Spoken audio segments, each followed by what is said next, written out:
매스컴을 봐도 가족 내에서 벌어지는 사건, 사고, 상처들이 참 많잖아요. 특히나 부모-자녀 관계가 힘든 이유가 뭐냐면 부모 역할에 대해서는 제대로 알지 못하는 상태에서 부모가 되기 때문에 더 문제가 많이 초래될 수가 있습니다. 가장 대표적인 거가 안녕하세요. 저는 양창순입니다. 정신과 의사이고요. 아마 제 이름보다는 나는 까칠하게 살기로 했다의 저자로 더 많이 알고 계실 겁니다.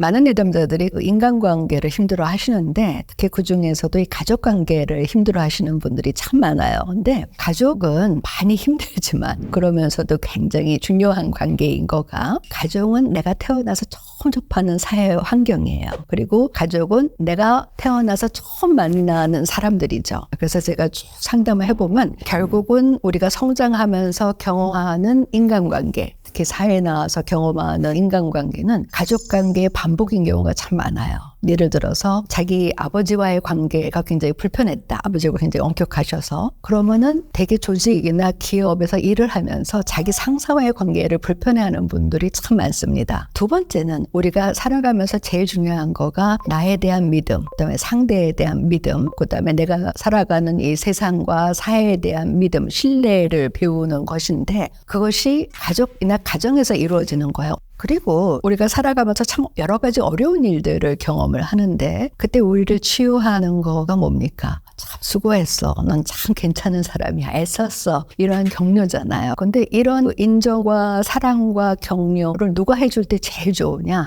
사실은 가족이잖아요. 근데 문제는요, 이렇게 정말 소중하고 그런 관계에 있어서 왜 가장 상처를 받는가? 가족은 내 자녀니까, 내 부모니까, 내 형제니까 내가 제일 잘한다고 생각하지만 사실은 제일 잘 모른다. 그래서 부부 상담이라든지 가족 상담을 할 때 각자의 모습을 이제 심리 검사를 통해서 스스로에 대해서 알게 하고 그것을 이제 가족 관계나 부부 관계에 있어서 서로 설명을 하게 해줘요. 그러면은 서로가 놀라는 거예요. 그 이유가 뭐냐면 우리는 가족이기 때문에 상대가 어떤 사람인지 알기도 전에 제일 높은 기대치를 가져요. 예를 들어서 내담자들이 많이 하는 얘기가 부모니까 아무리 힘들어도 나한테 최선을 다해줘야 되는 거 아니에요? 부모라면 내가 어떤 행동을 하든지 간에 나를 인정해줘야 되는 거 아니에요? 그리고 부모님도 내 자녀니까. 근데 문제는 뭐냐면 우리가 사회생활에서 만나는 사람들한테는요 사실은 그렇게 기대치가 높지 않아요. 그리고 내 기대치를 못 채워줘도 저 사람은 그냥 그래. 그냥 실력이 그 정도가 보다. 이러는데 가족은 아니에요. 어떻게 감히? 그러면서 그런 실망감을 여과장치 없이 보여주는 관계가 이제 바로 가족관계라는 것이죠.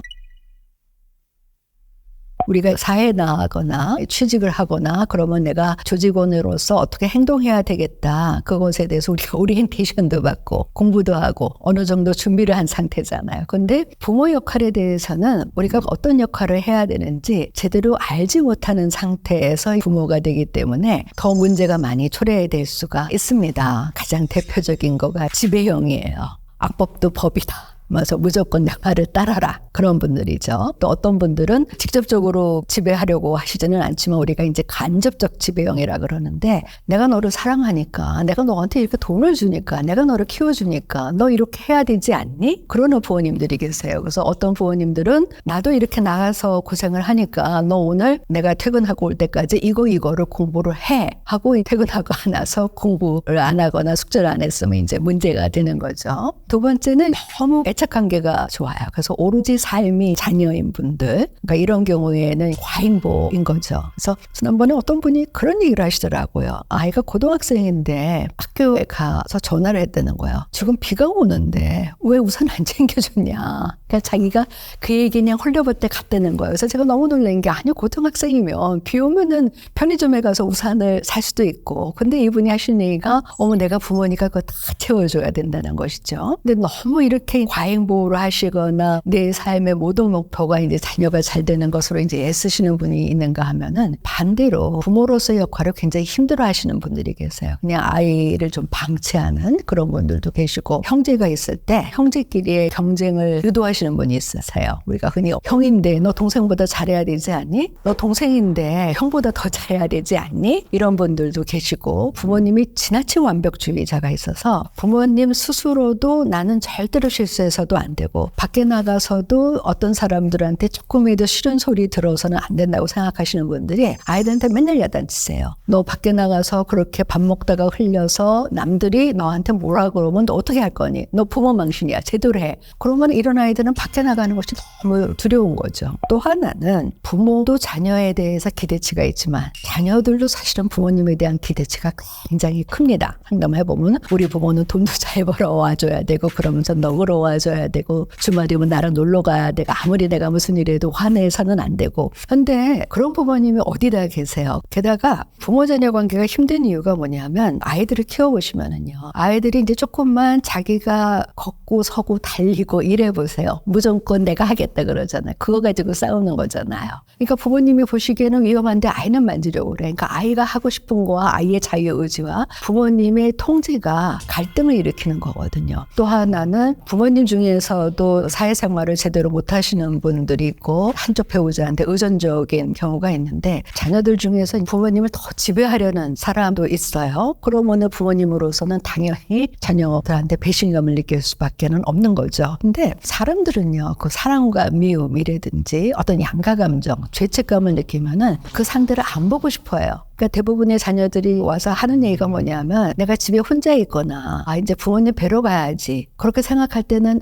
이번에 가서 잘 해드려야지 하는데 막상 부모님을 보면은 자기가 싫어하는 부모님 모습이 나오면은 너무 싫다는 거예요. 근데 어렸을 때는 거 참았거든요. 근데 이제는 다 폭발을 하는 거죠. 또 자녀들이 하는 얘기가 뭐냐면 부모님들도 이제 나이 들어가면은 마음이 여려지잖아요. 우리가 이제 흔히 자녀들이 하는 얘기가 그렇게 예전에는 강한 줄 알았던 우리 부모님들이 저렇게 약해지셨다. 그러니까 변화한 부모님의 모습을 보는 것이 굉장히 마음 아프면서도 자녀들의 마음속에는 부모님을 죽는 날까지 부모님으로서 어떤 권위를 지켰으면 하는 마음이 있는 거예요. 그런데 부모님이 나이 들어서 애 같아? 오히려 나한테 의존적이야? 화를 잘 내? 그러면 그게 너무 실망스럽다는 거예요. 그래서 화를 내고 나서는 집에 들어오면서 내가 이래서는 안 되지. 그러니까 너무 괴로우니까 오히려 안 보게 되더라. 이런 심리가 있는 것이죠. 그러니까 이런 복잡한 심리를 서로 잘 이해하는 것이 중요합니다. 우리 삶의 가장 기둥이 되는 관계를 어떻게 건강하게 잘 유지할 것이냐. 먼저 이제 정신과적으로 말씀드리면 제가 크게 4가지를 말씀드려요. 이제 사랑인데 아이들이 말하는 사랑은 뭐냐 하면은요. 나를 있는 그대로 사랑해다오. 부부관계도 마찬가지예요. 부부 상담 해보면은 서로가 원하는 건 다르지만 나중에 얘기하다 보면 딱 하나로 와요. 있는 그대로 나를 억지로 바꾸려고 하지 말고 자꾸 나를 지적하지 말고 비난하지 말고 있는 그대로 수용해다오라는 이제 사랑이고요. 두 번째는 제가 이제 경계짓기, 한계짓기라고 그러는데 우리가 아무리 부모 자녀 관계지만 서로가 같이 더불어 살기 위해서는 꼭 해야 되는 것들이 있잖아요. 특히나 자녀들이 제일 힘들어하는 거가 내 핸드폰 함부로 뒤지지 말고 나 학교 간 다음에 내 방 뒤지지 말고 내 방이야 라는 이제 물리적 그 경계를 좀 지켜줬으면 좋겠다는 거가 있고요. 그거는 이제 배우자와의 관계도 마찬가지고 또 부모님의 입장으로서는 내가 수용하고 배려하는데 결국은 자녀가 성장해서 한 사인이 되기 위해서는 이러이러한 것들은 꼭 해야 돼. 하루에 핸드폰 몇 시간 하고 게임 몇 시간 하고 TV 몇 시간 보고 아무리 바빠도 주말에는 어떻게 해야 되고 이제 서로가 같이 더불어 살아가기 위해서 이제 원리와 원칙을 정하는 것이죠. 그게 경계짓기가 있고 한계짓기라고 하고요. 세 번째는 이제 느슨한 간섭입니다. 이게 참 중요한 거가요. 인간은 기본적으로 청개구리예요. 그리고 자율성과 자유의지를 추구를 합니다. 그래서 내 인생은 내가 선택한다. 이게 주로 싸우는 거잖아요. 근데 부모님들이 넌 아직 어려. 우리가 너보다 몇 년을 더 살았는데 너 이렇게 따라야 돼. 그래서 자녀가 하고 싶은 거, 특히 뭐 이제 적성, 직업 이런 것들을 다 간섭을 하죠. 근데 제일 중요한 거는 뭐냐면 자녀가 스스로 원하는 것을 스스로 깨닫고 그것을 결정할 수 있도록 도와주는 것이 부모 역할인 것입니다. 임상에서 제일 많이 보는 경우예요. 예를 들어서 제가 봤던 참 가슴 아픈 경우는 뭐냐면 이분은 음대를 가고 싶었어요. 성악을. 근데 부모님은 무조건 의대를 가라 그런 거예요. 근데 이제 집이 지방이었는데 부모님한테는 의대를 들어갔다 그러고 음대를 간 거예요. 너무 신났죠. 근데 부모님 와서 보니까 음대를 다니고 있거든요. 그래서 자퇴를 시키고 부모님 옆에서 의대를 졸업을 해서 이제 부모님이 원하는 대로 의사는 됐어요. 근데 뭐든지 적성이 맞아야 되잖아요. 아무리 남들이 부러워하는 직업이라도 그러니까 이분이 결국은 의사로서 실패하고 알코올 중독이 된 경우가 있어요. 그러니까 제가 참 마음이 아프더라고요. 어떤 분은 자기는 이 직업을 안 갖고 싶었는데 부모님이 억지로 해서 가라 그랬다. 난 너무 힘들다. 그러니까 자기 일에서 스트레스가 쌓일 때마다 문제를 일으키는 거예요. 그래서 제가 그분한테 물었습니다. 그러면은 내담자분은 어떤 직업을 갖고 싶어 하셨어요? 그럼 그것을 부모님께 말씀드려야 되지 않나요? 사실은 자기는 뭘 하고 싶었는지 몰랐다는 거예요. 그럼 부모님이 말씀하시는 것도 선택한 것도 자기의 선택인데 그 책임을 안 지고 잘못된 것을 부모님 탓으로 하는 것이죠. 그래서 부모도 자녀에 대해서 내가 어떻게 키웠는데 저러냐고 많이 하지만은 자녀들도 잘못되면 다 부모님 탓하는 자녀가 너무 많습니다. 자기가 성격이 내향적인 거, 친구 없는 거, 사회생활 못하는 거 이게 다 부모 탓인데 그러기 위해서는 성장 과정에서 부모님하고 자녀하고 많은 대화를 나눠서 자녀가 스스로 무엇을 원하는지 그다음에 마지막으로 중요한 건 뭐냐면 정신적인 독립과 이별인 것입니다. 아까 제가 사춘기 때는 바람하고 청년기 때는 아예 부모를 자기 경계선에 못 들어오게 해야 된다는 거잖아요. 부모 역할이라는 것은 무엇이냐면 도토리가 커서 참나무가 되는 것처럼 내 자녀가 한 개인으로서 건강한 사회생활을 할 수 있도록 도와주는 것. 그러니까 사실은 부모를 떠나는 것이 건강하다는 거죠. 이제 부모님을 못 떠나는 캥거루족 얼마나 많습니까? 그렇게 후회하지 말자는 거죠. 근데 중요한 거는 사랑, 수용, 그다음에 한계짓기, 경계짓기, 느슨한 간섭, 그다음에 정신적인 독립과 이별은 어느 한 사람만 해서는 안 돼요. 가족 모두가 같이 해야 되는 거고 그다음에 물이 위에서 아래로 흐르듯이 부모님이 먼저 하시는 것이 다 중요하죠.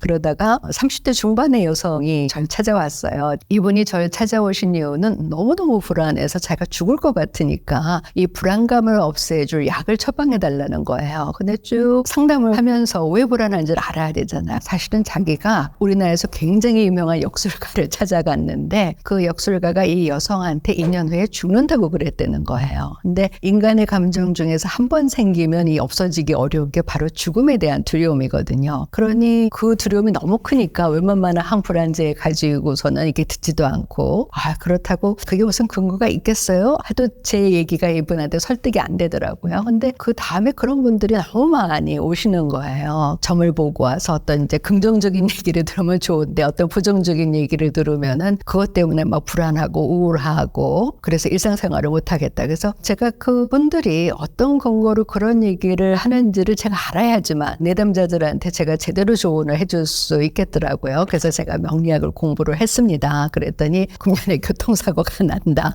2년 후에 죽는다. 일부 그런 얘기를 할 수도 있겠지만 그런 게 아니고 이거는 동양의 성격학이더라고요. 그러면 이 명리학의 근원은 어디일까? 공부를 했더니 그게 이제 주역인 거고 그 주역은 동양의 리더십학이에요. 그래서 이제 제가 임상에서 쓰려면은 이게 학문적인 근거가 있고 이게 학문적으로 입증이 돼야 되기 때문에 제가 다시 대학원을 들어가가지고 제 논문인 주역의 개로 한 개인의 성격, 기질, 대인관계를 분석하고 그것이 정신의학적으로 분석한 거하고 어떤 상관관계가 있는가. 그래서 이제 논문이 통과된 다음에 제가 이제 임상에서 활용을 하고 있습니다. 그래서 임상에서 활용을 해보니까 요즘 이제 내담자들하고 이렇게 상담을 해보면 젊은 분들이 MBTI가 유행이죠. 결국은 저를 찾아오실 때는 참 사람의 얼굴이 다르듯이 다른 증상으로 왔지만 궁극적으로 그분들이 원하시는 건 뭐냐면 내가 누구이고 내가 어떻게 살아야 하는가라는 거예요. 그래서 폴 고갱의 작품 중에서 우리는 어디에서 왔고 우리는 누구이고 어디로 가는가 이것을 알고 싶어 하시는데 제가 두 학문을 같이 융합을 해서 썼더니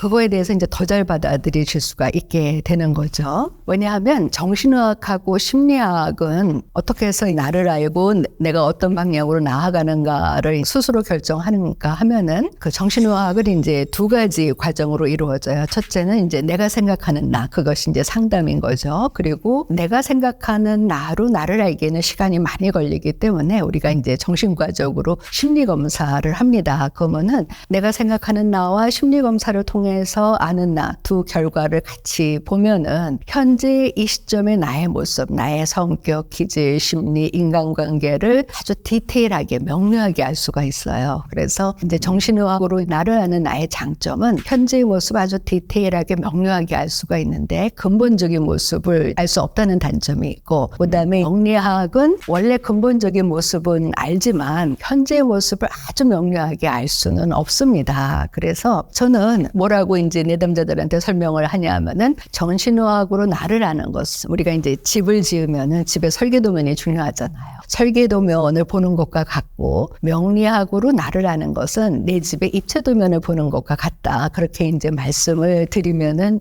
좀 더 이해를 잘 하세요. 그러면 이제 그때 주역은 어떻게 활용을 하냐면, 사실 우리가 산다는 거는 선택과 결정의 연속인 거잖아요. 예를 들어서 아침에 일어나서 회사를 갈 때 오늘 버스를 타고 갈 것이냐, 지하철을 타고 갈 것이냐, 택시를 타고 갈 것이냐 하는 그 아주 사소한 것에서부터 시작을 해서 내가 어떤 직업을 가질 것이냐, 그다음에 어떤 적성을 선택할 것이냐, 배우자를 선택할 때도 그렇고, 인생이라는 것이 선택과 결정의 연속인데, 사실 우리가 불안하면 제대로 선택할 수가 없어요. 근데 주역은 내가 태어나서 모든 것을 다 이룬 어떤 인생에 경험할 수 있는 모든 가지수를 64개로 정하고, 그때 또 상황에 따라서 내가 초등학생이냐, 초등학교 6학년 졸업을 앞두느냐에 따라서 내가 어떤 행동을 하는 것이 내가 좋을까를 알려주는 학문이에요. 그래서 주역을 우리 인생의 신호등, 내비게이션이라고 이제 설명을 드리는데, 많은 내담자들이 오셔가지고 이런 얘기를 하세요. 살면서 정말 신호등처럼 내가 멈춰야 될지, 앞으로 가야 될지, 좌회전해야 될지, 우회전해야 될지 잘 모르겠다. 그럴 때 주역을 인용해서 말씀드리면 참 많은 분들이 이해를 하시는데, 그래서 그 내담자들이 인생에서 내가 어떤 사람이고 내가 어떤 일을 어떤 방향으로 나아가는 게 좋을지, 그것을 이제 상담하는 과정에서 정신의학과 이제 명리학과 주역을 이제 같이 활용을 하고 있습니다. 사실 제가 두 학문을 공부도 해보고 접목을 해보니까 표현 방법만 다르지 다 똑같아요. 제가 이 정신의학적으로 부모님이 너무 자녀한테 기대치도 높게 가지고 그다음에 모든 것을 간섭하면은 자녀가 자기 잠재 역량을 다 발휘할 수 없다고 했는데, 명리학에 똑같은 이론이 있어요. 어머님의 지극한 사랑이 자녀를 망친다. 그렇게 해서 우리가 나무가 자라는데 물이 필요하잖아요. 꽃을 잘 자라게 하려면 화분에 물을 잘 줘야 되는데, 문제는 너무 많이 주면은 오히려 나무가 썩죠. 그리고 불을 떼기 위해서는 나무가 필요한데, 나무가 너무 많이 들어가면 어떻게 돼요? 불길이 꺼지죠. 그래서 똑같은 게 있습니다. 그러니까 정신의학적으로 과잉보호가 자녀를 망치는 것처럼 명리학에서도 부모님의 지극한 사랑이 오히려 자녀를 망치게 한다. 결론적으로 이렇게 말씀드리고 싶어요. 그럼 부모-자녀 관계는 어때야 되느냐? 사실은 부모님도 자녀를 키우면서 부모님도 성장하는 거고, 그 다음에 자녀도 부모와의 관계에 있어서 서로 성장하는, 그러니까 이 세상에 완벽한 부모도 없고 완벽한 자녀도 없다. 서로가 인생을 같이 배워나가는, 성장해 나가는 관계이다. 이렇게 말씀드리고 싶습니다.